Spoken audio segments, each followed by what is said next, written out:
आज हम NCERT class 8 Hindi text book Malhar का ये चैप्टर नंबर 1 चैप्टर का नाम है स्वदेश। इसका आज हम एक्सपेंशन करेंगे। ये NCERT class 8 Malhar new text book Malhar chapter number 1 स्वदेश। वह हृदय नहीं है पत्थर है, वह हृदय नहीं है पत्थर है, जिसमें स्वदेश का प्यार नहीं, जो जीवित जोश जगा न सका उस जीवन में कुछ सार नहीं। तो स्वदेश यानी कि ओन कंट्री, अपना देश। तो ये एक हिंदी कविता है जिसको लिखे गया प्रसाद शुक्ल स्नेही जी ने। तो यहाँ पे जो गया प्रसाद जी यहाँ पे लिखे हैं, वह हृदय नहीं है पत्थर है, वह हृदय नहीं है पत्थर है, जो जिसमें स्वदेश का प्यार नहीं, जो जीवित जोश जगा न सका, जीवित जोश जगा न सका उस जीवन में कुछ सार नहीं। तो ये गया प्रसाद शुक्ल स्नेही जी के द्वारा लिखा गया एक हिंदी कविता है। तो यहाँ पे कवि कह रहे हैं कि जिस मनुष्य के हृदय में अपने देश के प्रति, स्वदेश यानी कि अपने देश के प्रति कुछ प्रेम नहीं है, जो वह हृदय नहीं है पत्थर है, जिसमें स्वदेश का प्यार नहीं। जो जिस मनुष्य के हृदय में अपने देश के प्रति, स्वदेश के प्रति प्यार नहीं है, प्रेम नहीं है, वह हृदय वास्तव में वही हृदय एक हृदय नहीं है, वास्तव में वह हृदय हृदय नहीं है, एक पत्थर है। जैसे कि पत्थर के समान वो हृदय कठोर है और निर्जीव है, वो जो जीवित जोश जगा न सका, यानी कि वो हृदय पत्थर है और जो निर्जीव है, यानी कि जीवंत नहीं है, सजीव नहीं है, वो निर्जीव हृदय है। तो यहाँ पे वह हृदय नहीं है पत्थर है, जिसमें स्वदेश का प्यार नहीं, जो जीवित जोश जगा न सका उस जीवन में कुछ सार नहीं। तो अगर किसी के जो हृदय में अपने देश के प्रति प्रेम, सम्मान और समर्पण का भावना नहीं है, तभी में तो वो उसका हृदय केवल शरीर का एक अंग है, शरीर का एक बॉडी का एक पार्ट्स जो जैसे होते हैं, शरीर का एक अंग है और उसमें कुछ संवेदना नहीं है, मानवीयता का भावना वहाँ पे नहीं है। ऐसा हृदय पत्थर की तरह कठोर है और बहुत ही भावना शून्य, यानी कि उस हृदय में भावना यानी कि वो इमोशनल लेस है, यानी कि भावना शून्य है उस हृदय, जिसमें कठोर है, पत्थर जैसा वो कठोर है, जिसमें मानवीयता, संवेदना, ये भाव नहीं है। तो उस हृदय पत्थर की तरह कठोर और भावना शून्य है। तो इस पंक्ति में देशभक्ति का महत्व यहाँ पे कवि ये समझा रहे हैं कि यहाँ पे सच्चा हृदय वही है जिसमें अपने देश के प्रति, अपने स्वदेश के प्रति प्रेम और समर्पण का भाव मौजूद है, और बिना स्वदेश प्रेम के मनुष्य का जीवन और उसका हृदय दोनों ही अर्थहीन है। तो इस कविता यहाँ पे जो ये पद में, वह हृदय नहीं है पत्थर है, जिसमें स्वदेश का प्यार नहीं, जो जीवित जोश जगा न सका उस जीवन में कुछ सार नहीं। तो यहाँ पे इस पंक्ति में देशभक्ति का महत्व यहाँ पे कवि समझा रहे हैं कि यहाँ पे सच्चा हृदय वही है जिसमें अपने देश, अपने स्वदेश के लिए प्रेम और समर्पण का भाव है, और बिना अपने देश के प्रति प्रेम के बिना मनुष्य का जीवन और उसका हृदय दोनों ही अर्थहीन है। फिर सेकेंड पंक्ति है, जो चल ना सका जो चल ना सका संसार संग, उसका होता संसार नहीं, उसका होता संसार नहीं, जिसने साहस को छोड़ दिया, वह पहुंच सकेगा पार नहीं। तो ये हिंदी इस पंक्ति में कवि गंगाधर शुक्ल स्नेही जी ने जो यहाँ पे इस पंक्ति में कवि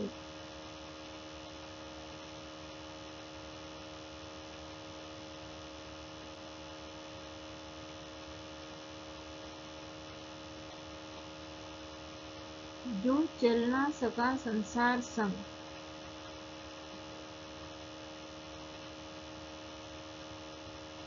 संसार संग उसका होता संसार नहीं, जिसने साहस को छोड़ दिया वह हृदय वह पहुंच सकेगा पार नहीं।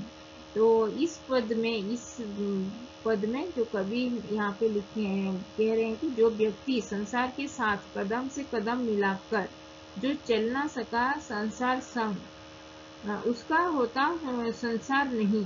तो जो व्यक्ति संसार के साथ कदम से कदम मिलाकर नहीं चल सका, उसका कोई संसार यानी कि उसका कोई भी संसार नहीं होता है। और जिसने उसका होता संसार नहीं, जिसने साहस को छोड़ दिया वह पहुंच सकेगा पार नहीं। तो जिसने अपना साहस को छोड़ दिया, जो मनुष्य अपना साहस को छोड़ दिया, वह जीवन के जो कठिन कठिन रास्ता को भी पार नहीं कर सकता।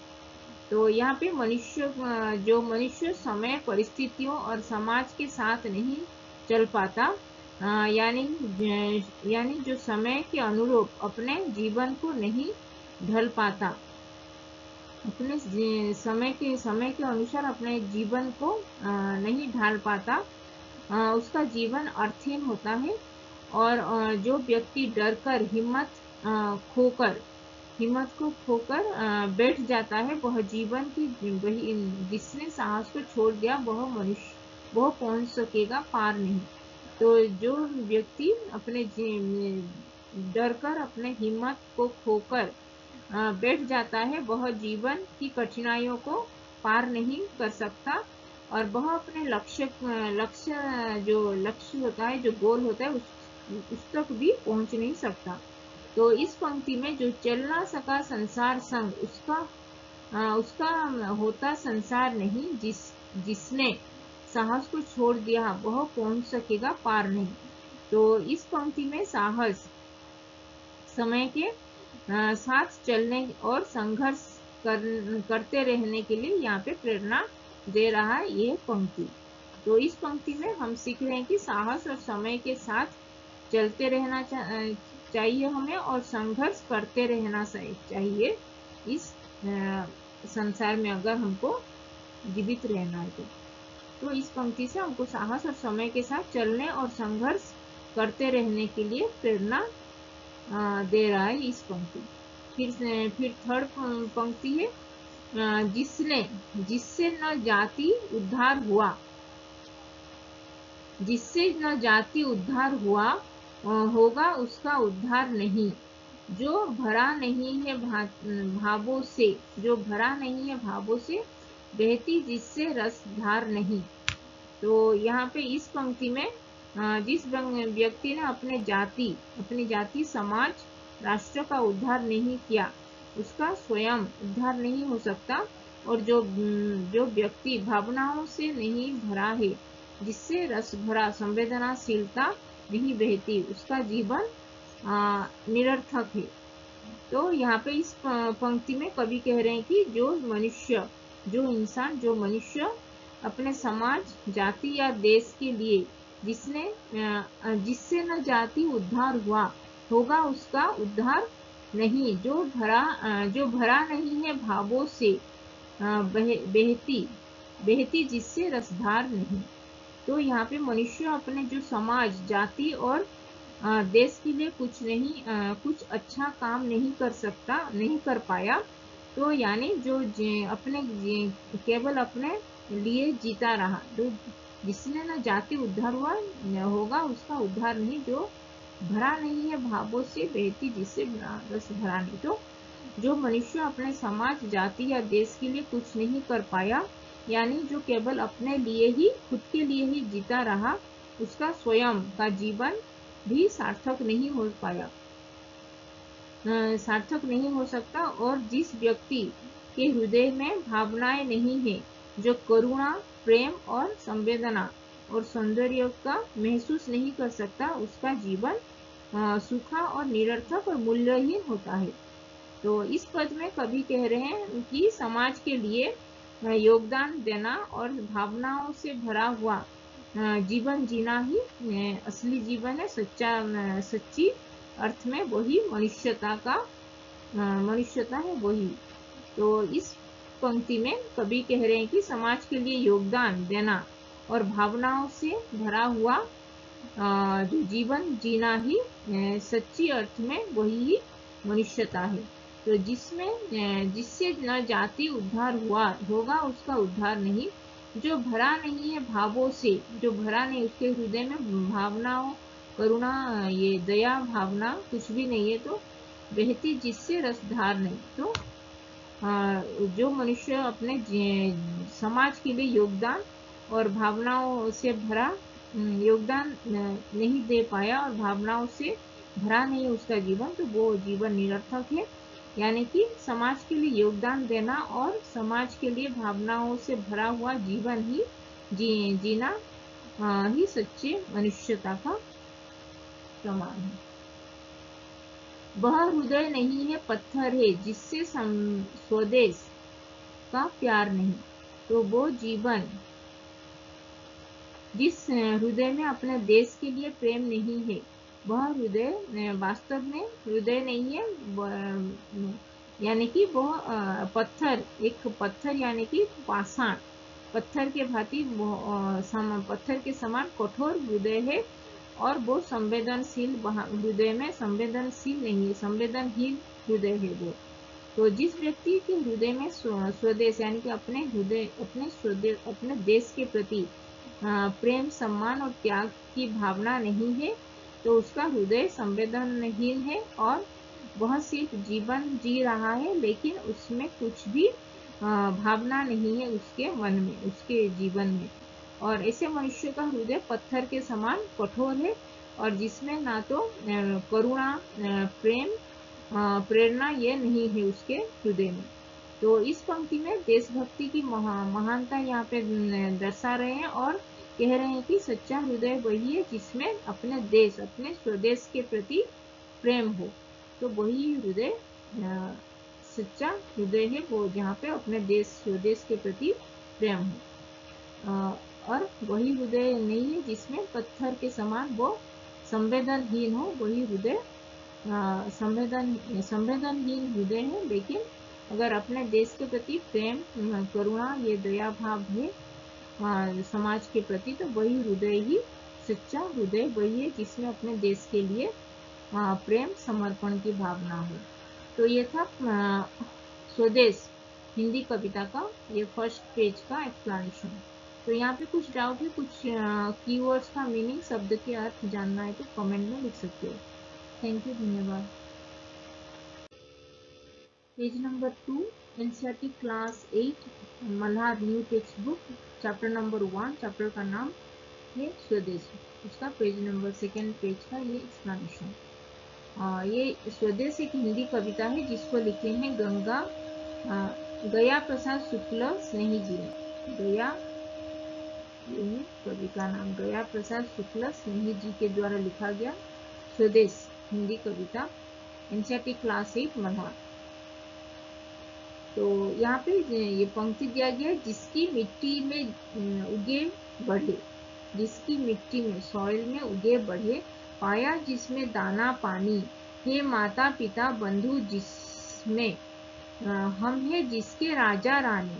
तो यहाँ पे कवि जो गया प्रसाद शुक्ल स्नेही जी ने इस कविता के इस पंक्ति में यहाँ पे कवि कह रहे हैं कि जिस मिट्टी में हम जन्मे, जिस मिट्टी से हम पैदा हुए, जिस मिट्टी में हम जन्मे यानी कि अर्थ, जो जिस कंट्री में, जिस देश में पैदा हुए, जिसमें जन्मे, पले बढ़े, जहाँ के अन्न पानी, जहाँ का अन्न यानी कि जो ये चावल, जो जहाँ का अन्न पानी हम खाए, जहाँ हमारे माता पिता और परिजन, माता पिता और बंधु बांधव परिजन रहते हैं, और जहाँ हम स्वयं राजा रानी की तरह स्वतंत्र हैं, वही हमारा सच्चा देश है। तो वही स्वदेश है हमारा। तो इस पंक्ति में कवि कह रहे हैं कि जिस देश की मिट्टी में हमारा जन्म हुआ और जहाँ हम बढ़े पले बढ़े, जहाँ का खाना पीना हमने पाया, जहाँ का खाना पीना हम खाए और पानी खाना पीना हमने पाया, जहाँ हमारे अपने लोग यानी कि अपने माता पिता, बंधु बांधव, परिजन, भाई बहन, रिश्तेदार, यहाँ के सभी लोग यहाँ पे रहते हैं, वही हमारा स्वदेश है, वही हमारा देश है, अपना देश है। यह बहुत स्थान है जहाँ पे हम स्वतंत्र होकर, जहाँ पे हम जीवन जीते हैं, और हम इस देश पर हमारा अधिकार है। जैसे कि यहाँ के हम राजा रानी की राजा रानी, हम यहाँ के इस देश के राजा रानी की तरह हम जी रहे हैं। तो यही देश है, वही हमारा अधिकार है जिस देश में, जहाँ पे जैसे किसी राजा रानी की तरह होता है। तो इस पंक्ति में कवि कह रहे हैं कि स्वदेश प्रेम का भावना का जागरूक कर रहा है इस पंक्ति, और हमारे जो अपने देश की मिट्टी, संस्कृति, परिवार और स्वतंत्रता का महत्व भी समझा रहा है। तो यह बता रहा है कि स्वदेश से बढ़कर कुछ भी नहीं है, यह हमारी पहचान और गौरव है। तो यह इस पंक्ति में हम अपने स्वदेश से बढ़कर कुछ भी नहीं है, और वह हमारी पहचान और गौरव की, ये स्वदेश हमारी पहचान और गौरव है। तो ये इस पंक्ति से यही हमको शिक्षा मिल रही है। फिर सेकेंड पंक्ति, जिसने की खजाने खोले हैं, वह नव रत्न दिए हैं लासानी, जिस पर ज्ञानी भी मरते हैं, जिस पर है दुनिया दीवानी। तो ये हिंदी कविता की इस पंक्ति में कवि कह रहे हैं कि जिसने अपने अद्भुत खजाना यानी कि जो संपदा यानी कि ज्ञान का संपदा के द्वार जिसने खोला है, जिसने खजाने खोले हैं, जिसमें संपदा ज्ञान का द्वार खोले हैं, जो अनमोल नवरत्न, जैसे जब नवरत्न है कि 9 जो ज्वेल्स होते हैं, नवरत्न दिए हैं लासानी, जिस पर ज्ञानी भी मरते हैं, जिस पर दुनिया है दीवानी। तो जिसने अपना अद्भुत खजाना, जो संपत्ति और ज्ञान के द्वार जहाँ पे खोले हैं, और जो अनमोल नवरत्न यानी कि विद्या, कला, संस्कृति, ये सब से समृद्ध हुआ है, और जिस पर विद्वान भी मोहित हो जाते हैं, और जिसकी दीवानी सारी दुनिया है, वह हमारा महान भारत देश है, वही हमारा स्वदेश है। तो इस पंक्ति में भारत के प्रति जो महानता गुणगान इस पंक्ति से आ रहा है, और भारत वही देश है जिसने सांस्कृतिक, आध्यात्मिक और भौतिक खजानों के द्वार खोले हैं, और जिसने अद्वितीय यानी कि जो लासानी नवरत्न दुनिया के लिए, जो जैसे ज्ञान, योग, आयुर्वेद, शून्य, साहित्य, कला, ये संगीत, ये सब की भावना, ये सब यहाँ पे इस देश से मिला है, जिसकी महिमा पर विद्वान यानी कि विद्वान व्यक्ति, विदुषी व्यक्ति भी, ज्ञानी व्यक्ति भी मोहित हो जाते हैं, और जिसकी सभ्यता और संस्कृति की दीवानी पूरी दुनिया है, जिस पर दुनिया है दीवानी, यानी कि जिसकी सभ्यता और जिस स्वदेश यानी कि भारत देश का सभ्यता और संस्कृति की दीवानी सारी दुनिया है। फिर सेकंड का पंक्ति हो गया। अभी थर्ड पंक्ति का है, उस पर है नहीं पसीजा जो, क्या है वह भू का भार नहीं, निश्चित है निसंशय है, निसंशय निश्चित है ज्ञान, है जान एक दिन जाने को, है जान एक दिन जाने को। उस पर है नहीं पसीजा जो, क्या है वह भू का भार नहीं, निश्चित है निसंशय निश्चित है जान एक दिन जाने को। तो इस पंक्ति में गया प्रसाद शुक्ल स्नेही जी ने इस पंक्ति में कह रहे हैं कि जो व्यक्ति अपने स्वदेश के लिए उपयोगी नहीं है, यानी कि जो उस पर नहीं पसीजा जो, यानी कि जिस अपने स्वदेश के लिए जो उपयोगी नहीं है, और उस पर किसी भी गर्व नहीं हो सकता, और वह धरती पर एक बोझ के समान है। यह निश्चित और संदेह रहित सत्य है, एक दिन यह जीवन समाप्त हो जाना है। तो यह इस पंक्ति में कवि यहाँ पे कह रहे हैं कि जो मनुष्य अपने देश के लिए कुछ नहीं करता, जो समाज के लिए भी जो समाज के लिए उपयोगी, न समाज के लिए भी उपयोगी है, न सेवा करता है, ना कि कुछ भी अपने स्वदेश के लिए कुछ नहीं करता, ऐसा व्यक्ति धरती पर व्यर्थ का बोझ लेके आया है और उस पर किसी को भी गर्व नहीं करना चाहिए। और यह तो निश्चित सत्य है कि एक दिन हर व्यक्ति को अपने जीवन छोड़कर जाना ही है।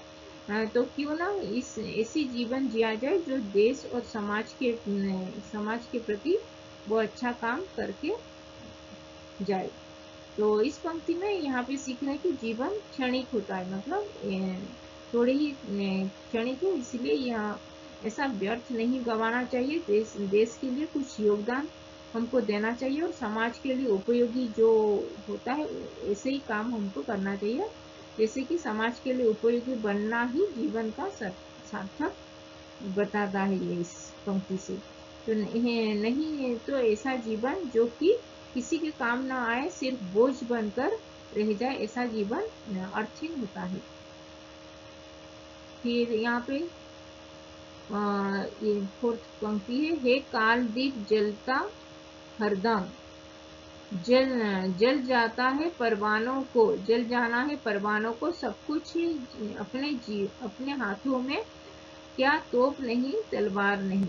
तो यहाँ पे कवि कह रहे हैं कि काल दीप यानी कि समय का जो दीप होता है, समय का दीपक सदा जलता रहता है और परवानों बलिदानों जो बलिदानी की भांति अपने उसी से जल जाने के लिए तैयार होते हैं। हमारे जो हाथों में सब कुछ है, शक्ति, साधना, साहस, क्या हमारे पास तोप नहीं है, तो तलवार नहीं है।